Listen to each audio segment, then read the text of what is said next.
เอาลูกเดี๋ยวตกลงไปนะเขาไปโดนอะไรมาแม่เขาไม่ได้โดนอะไรเขาเป็นลายเขาแบบนี้ใครระบายอีกให้ค่ะพี่ใส่บาหรือเปล่าไม่ได้ก่อนใครทำนะยุ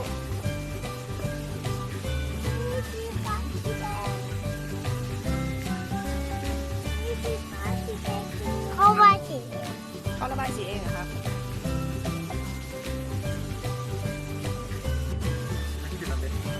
เดี๋ยวบาให้เขาเยอะๆหน่อยสิ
นี่มาตรงนี้สิมันจะได้ร่วงตรงนี้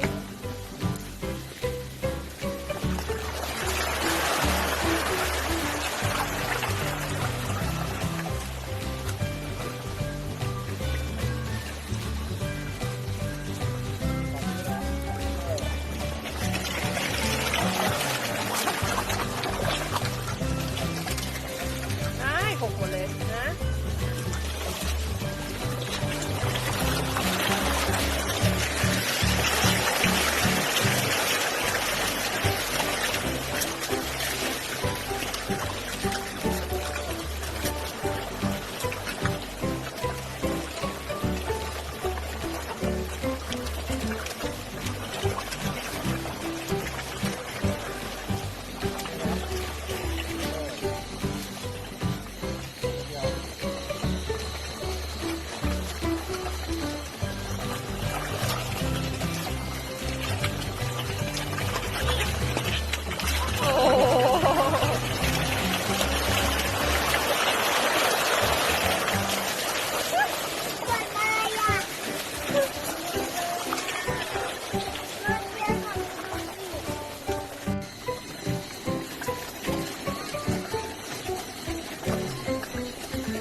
ยูเทกระจายกันนะยูนะ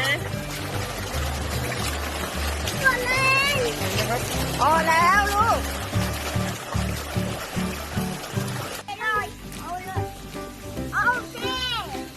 โอเคเลยโอเคเย้พี่จัดมาพี่เจก็เขาอยากจะให้แบบนี้สายฟ้าเขาอยากจะให้แบบนี้ยู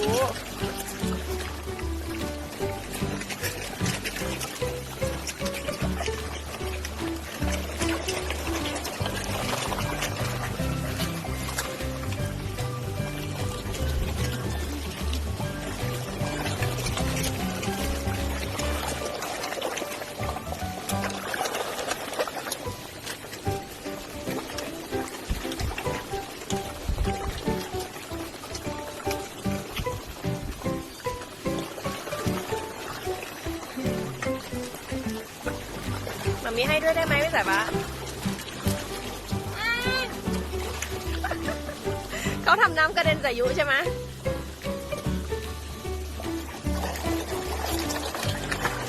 ต้องไปล้างมือด้วยครับเดี๋ยวเราต้องไปล้างมือครับโอ้โหโอ้โหโอ้โหโอ้โห